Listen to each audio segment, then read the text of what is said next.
Alright, sideboarding guide number 1, and today we're going to be covering how to approach the Prism matchup if you are playing something that is not Prism, so pretty much anything that is aggro or mid-rangey. So the first thing you want to do when you are up against a Prism player is you need to identify what type of a Prism you're up against. A little trick that I like to use when I face Prism is that before I go to my table and before I sit down at the table, I have a quick look on the leaderboards to see how much XP lifetime the player has that I'm up against. I know this isn't a very clear indicator to whereas what kind of a player you're going to face, but if you see something like, I don't know, like 50 XP, generally speaking, you are up against a bit of a less experienced player, which means that them playing a control or a fatigue plan is a lot less likely than against some that has maybe like 400 or 500 plus XP.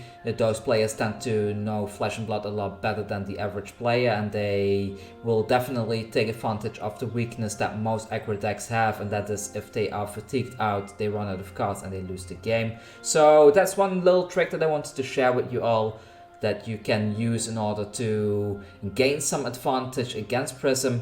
But let's say you don't know the XP, you don't have time to check, and you are up against the player and you don't know what kind of a Prism it's gonna be. Well, first of all, always roll first to decide who's going first or second, because if the Prism player wins the dice roll, that often already reveals quite a bit. Like I've noticed a lot of the aggro Prisms, they enjoy going second simply because they can try and take over the tempo and keep on putting pressure onto you, while the control ones, they'd like to take that first turn to put something into the arsenal and maybe set up an aura or two, which really works into their favor. So from the dice roll you can already tell a little bit what's going on. Then it comes to the sideboarding itself.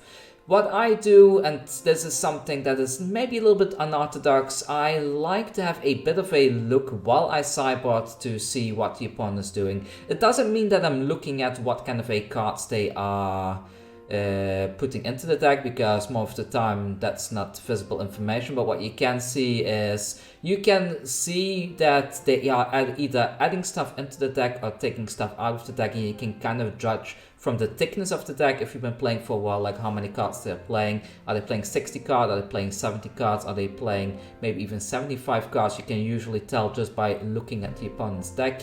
If you don't know how to tell, then I would advise just sleeve up like a 60, 70 and 80 card deck, both single sleeved and double sleeved, and just familiarize yourself with how thick a deck like that should look like, so when you're looking at your opponent's stuff you can kind of tell from there. And if they make the deck thin, around 60 card variants, they're probably an aggro deck. If they make the deck thicker, they're probably gonna play control. So a little bit of a mind game you can use. I'm not even sure if this is 100% according to the rules, but it's not really hidden information, I would say, so I don't think it's against the rules to just have a look what your opponent is doing while they are busy sideboarding. If it's against the rules, please let me know down below. If so, I really need to stop doing that. Then it comes to the sideboarding itself. So sideboarding against Prism, it's very simple. Like nowadays, the majority of them, they run a significant amount of auras in the main deck, no matter what kind of a deck you use, and they have a bit of a mix between both the Phantasm and the Spectra, so you need a little bit of both from your sideboard coming into your deck. If it's a aggro Prism, you want to make your deck as small as possible, so you want to run a 60 card variant to have as consistent as possible aggro plan going into them.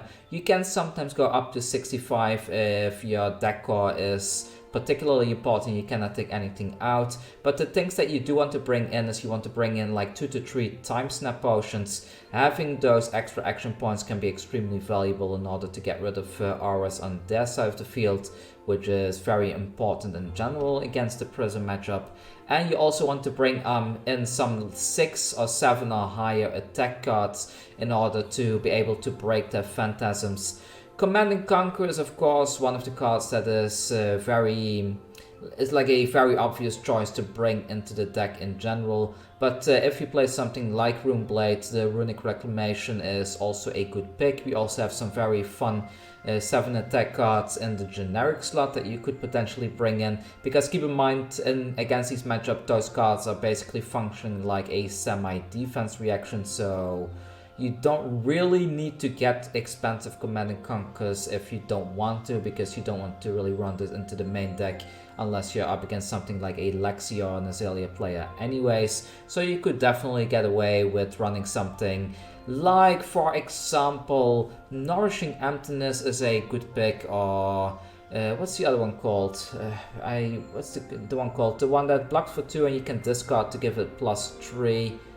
Rally the Rearguard, that's the one. That's also a very good pick to put into your deck. Of course, those are 6 attacks, so if they do use the Phantasm that gives -1 to your attacks, then that plan doesn't really work anymore, which is a bit problematic, but to fix that you could also run some 7 attacks instead. So that's quite important. Another card that is quite useful in the aggro metagame right now is Lead to Charge.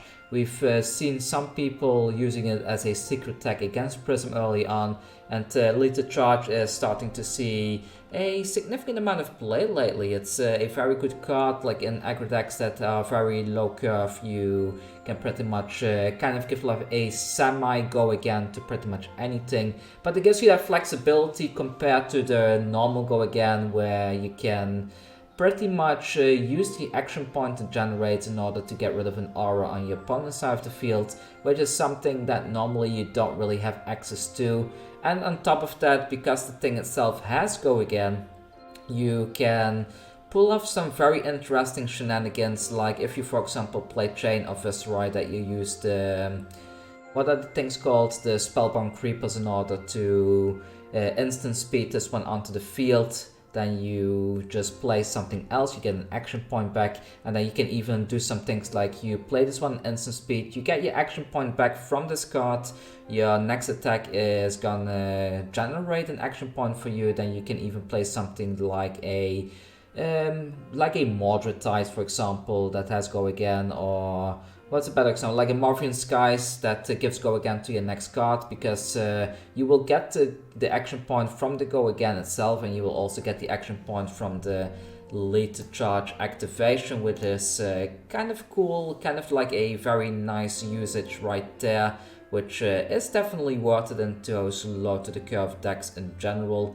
But yeah, other than the Time Snap Potions, bring in some 6 and 7 drops, and bringing in some Lead to Charges, I think you want to go as aggro as possible if you're not up against a control Prism, and you might want to add some things into the deck to have maybe like 65 to 70 cards if you're up against a control Prism. If you're not sure, just go for the 70 cards, because if they deck you out, it can be quite painful, and that way you can kind of put together your turns in such a way that you can deal a significant amount of damage.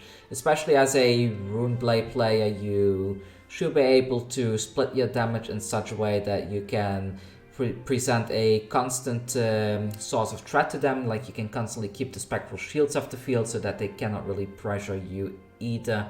And that's how I personally approach my Prism matchup. I know a lot of the information that I'm giving today is pretty basic stuff in my opinion, but I've had some newer players asking me if I can focus more on how I approach certain matchups and upload videos about that, so that's what I'm going to be doing. I guess in 1 or 2 days from now I will do another one of these videos where I talk about how I approach things like All Team and Starvo, and I guess I will also do a video like that, how to approach things like the Viceroy and Chain meta. But for the most part, when it comes to sideboarding, there are a lot of aggro decks in the format right now. If you look at Chain and Viceroy, those are really pure aggro decks. Prism for the most part is aggro. Starvo, most of them, especially now after the bans, they are aggro, so I think most of the time you kind of want to race people to the finish line. It's kind of not really in the, in my opinion, not really in what Flesh and Blood used to be, like the whole back and forth thing, like everyone is kind of doing their own thing until those last 10 life points. But Well, it's just the state of the meta right now. I am sure that Uprising will really shake things up a bit. I'm really looking forward to that. I am especially excited, like really excited to get back into the Ninja gameplay. Like if it's true that the new Ninja is going to be quite a competitive powerhouse, which are some rumors here and there, then I'll be quite happy, because right now with the combo lines that Ninja has available to it for Katsu and such, the deck is just like, it's not that it's a weak deck per se, but it's just a little bit underpowered when you compare it to the value that a lot of the other decks seem to generate, which in a game like CC, it makes you lose the race no matter how good of a player you are, which is a bit sad, but it is the reality. So I hope that they manage to even things out a little bit. 1 second, there's a motorbike passing by, so that will be a bit noisy there. Okay, the motorbike is gone. So I do hope they will even out things a little bit, maybe slow down the format a little bit more for CC and Blitz. And Blitz, they have been doing a great job with the bans anyways. But yeah, I mean, I hope this video was a little bit helpful to the people that do wonder how to approach the Prism matchup. So again, in short, identify if they are control or aggro. If the aggro, thin out your deck, go full force. If the control, thicken up your deck and try and save up your resources to have like a couple of big turns instead of like a bunch of smaller turns. Don't just keep on slamming things onto the field like a mono red player that is top decking, because that doesn't really work well against those kind of strategies. You really need to put together your combos and do like one big combo line in order to win. Anyways, thank you everyone. Again, I hope the video was helpful, and I will see you all in a day or two with the next sideboard tech.